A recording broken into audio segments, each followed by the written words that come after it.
नमस्कार, मैं हूँ राजमोहन तिवारी और आप जुड़ चुके हैं लाइव बिहार के साथ।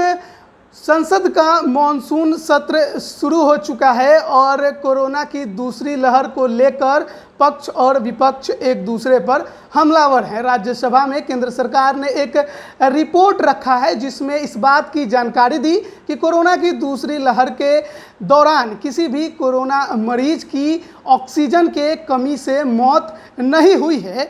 और उसके बाद से ही लगातार देश भर में ये चर्चा आम हो गई है कि आखिरकार सरकार अपने आंखों पर पर्दा कैसे डाल सकती है। जिस प्रकार से ऑक्सीजन को लेकर हाहाकार मचा हुआ था देश भर में, अगर बात करें बिहार में, तो जिस प्रकार से ऑक्सीजन प्लांट के बाहर लाइनें लगी थी और जिस प्रकार से लोग सड़कों पर चीखते चिल्लाते दिखे थे, उसके बाद ये कहना क्या उचित है कि कोरोना मरीजों की मौत ऑक्सीजन की कमी से नहीं हुई है। इसी पर बात करने के लिए हमारे साथ एनएमसीएच के रिपोर्टिंग सेल के नोडल पदाधिकारी मुकुल कुमार सिंह जी हैं। सबसे पहले तो सर, स्वागत है आपका लाइव बिहार में। धन्यवाद।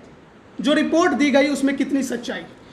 बिल्कुल सत्य ही रिपोर्ट दिया गया है, क्योंकि मैं बिहार के परिप्रेक्ष्य में अगर बात करूं तो नालंदा मेडिकल अस्पताल पिछले वर्ष 2020 में भी डेडिकेटेड हॉस्पिटल घोषित था कोविड के लिए स्टेट लेवल पे, और इस बार भी जब दूसरी लहर आई उस समय भी डेडिकेटेड घोषित है कोविड मरीजों के लिए।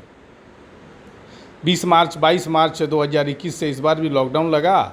सेकेंड वेव पिछले वेव से थोड़ा सा भयावह और ज़्यादा संक्रामक था। मरीजों की संख्या ज़्यादा थी क्योंकि उसका संक्रमण दर जो था वो ज़्यादा था। इस परिस्थिति में पहले की अपेक्षा पहले जो फर्स्ट वेव में जो कमियां थी उसको हम लोगों ने देखते हुए सरकार के गाइडलाइन और WHO के गाइडलाइन को पालन करते हुए सेकेंड वेव में और मजबूती से नालंदा मेडिकल अस्पताल और बिहार की स्वास्थ्य सेवाएं तैयारी से खड़ी थी। तो मैं ऐसा नहीं मानता हूँ, राजनीतिक दृष्टिकोण से लोग इसको राज्यसभा या लोकसभा के सदन में अपने राजनीतिक रोटियां सेकने के लिए इस बातों को कह सकते हैं, लेकिन हम लोग जो कि डायरेक्ट मरीज के बीच में और सारी मैनेजमेंट और व्यवस्था बनाने में लगे हुए थे, तो मैं ऐसा नहीं मानता हूँ कि किसी भी मरीज के ऑक्सीजन की कमी से, ऑक्सीजन की कमी उसके शरीर में होने से मौत हो सकती है, लेकिन ऑक्सीजन की उपलब्धता के कमी से मौत हो, ऐसा मैं नहीं मानता हूँ। कई एनएमसीएच की तस्वीरें वायरल हुई जिसमें डेड बॉडी तक भी दिखाया गया। खुद उनके परिवारजनों ने उसका वीडियो वायरल किया। कहा अस्पताल में डॉक्टर्स चेकअप नहीं कर रहे हैं और जैसे ऑक्सीजन की कमी है। और इसके बाद अगर ये कहना कि सब कुछ ठीक था, क्या सही है? देखिए, एक अगर कहीं पेंडेमिक या एपिडेमिक कोई स्थिति बनती है, मेडिकल कॉलेज अगर है तो एक जनरल वेब में चल रहा है। एक सीमित संख्या है कि 1000-1500 डेली ओपीडी हो रहे हैं, और ओपीडी हो रहे हैं तो अलग अलग विंग बने हैं। कुछ ईएनटी के पेशेंट हैं, कुछ डेंटल हैं, कुछ जनरल हैं, अलग अलग डिपार्टमेंट के मरीज आ रहे हैं। भयावहता ऐसी हुई कि केवल और केवल कोविड मरीज आए तो एक ही दिशा के मरीज आने शुरू हुए। तो जो संसाधन था, सरकार जो पूर्व से जो संसाधन उपलब्ध था, उसी संसाधन में हमको काम करना था। नया संसाधन तुरंत हम नहीं बना सकते थे।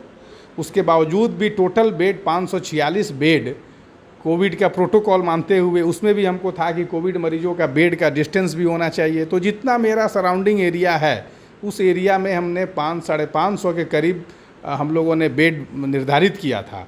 उसी 500 बेड में हमको मरीज को रखना था, और जहाँ 500 बेड की बात थी और मरीज एक दिन में और मरीज निकलते थे 15,000। कोविड के मरीज जब अपने पीक आवर पे था तो 15 से 17-18 हज़ार तक एक दिन में पॉजिटिव रिपोर्ट आता था। तो आप उस चीज़ों को समझिए कि सीमित संसाधन में और मैक्सिमम काम करना था। तो एक ये आता था बॉडी की, जहाँ तक आप बात कर रहे हैं, हमारे यहाँ जो बॉडी निकालने वाले कर्मी थे वो भी इंसान हैं। एक तो उस कार्य को हम लोगों ने, सरकार तो खुला चुनौती दी थी कि कोई आए और इस नौकरी को करे। तो जो या विरोधी दल के लोग इस बात का विषय बना रहे हैं तो आप ही भेज दो भैया।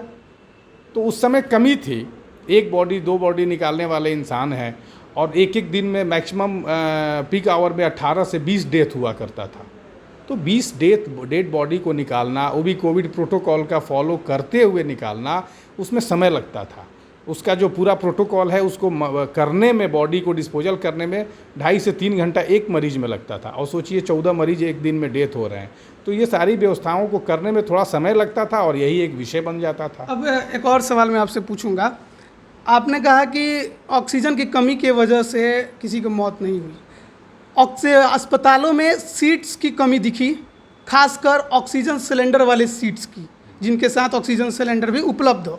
ऐसे में कई ऐसे मरीज थे जिन्हें बेड ही नहीं मिला अस्पतालों में, तो फिर हम कैसे नहीं माने कि उनकी ऑक्सीजन की कमी से ही मौत। मैंने बताया ना कि संसाधन सीमित था, संसाधन सीमित थे। बाद में फिर आपने देखा कि पाटलिपुत्रा खेल मैदान में अलग से टेंट बना के बनाए गए। फिर आपने देखा कि अशोका पाटलिपुत्रा होटल और ऐसे कई जगह अलग अलग विंग करके बनाए गए। कई बाद में प्राइवेट अस्पतालों को भी ले करके और उससे बात करके सरकार ने अपनी दिशा दिखाई और उसको कोविड में कन्वर्ट करके इलाज किया। तो जो मैक्सिमम संभव था, जो संसाधन में जो संभव था, हम लोगों ने करने का, अपना बेहतर करने का प्रयास किया। हर कमी से सीखने का मौका मिलता है। अगर कहीं कुछ कमी दिखी तो थर्ड वेव की तैयारी के लिए, सेकेंड वेव ख़त्म हुआ और थर्ड वेव की तैयारी में पूरे प्रशासन और सत्ता और सरकार लग गए। मेडिकल कॉलेज अस्पताल भी लग गए। आप देख रहे हैं कि ऑक्सीजन प्लांट बैठ रहे हैं, ऑक्सीजन कॉन्सनट्रेटर कई माध्यमों से उपलब्ध हो गए हैं कि आगे अगर कुछ कमी पीछे हुआ भी है तो हम लोग उसको आगे उस कमी को न होने दें। ये बिल्कुल आपकी बात सत्य है कि स्वास्थ्यकर्मियों के लिए चुनौतीपूर्ण रहा ये दौर, खासकर कोरोना की दूसरी लहर।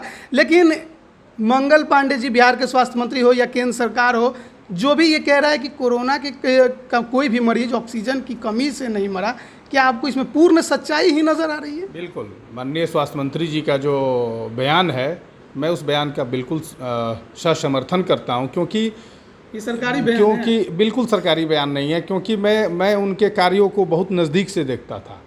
क्योंकि मैं नोडल अधिकारी रिपोर्टिंग सेल का हुआ, बाद में मरीज भर्ती करने के लिए मुझे अधिकारी बनाया गया कि आपके द्वारा देखा जाएगा।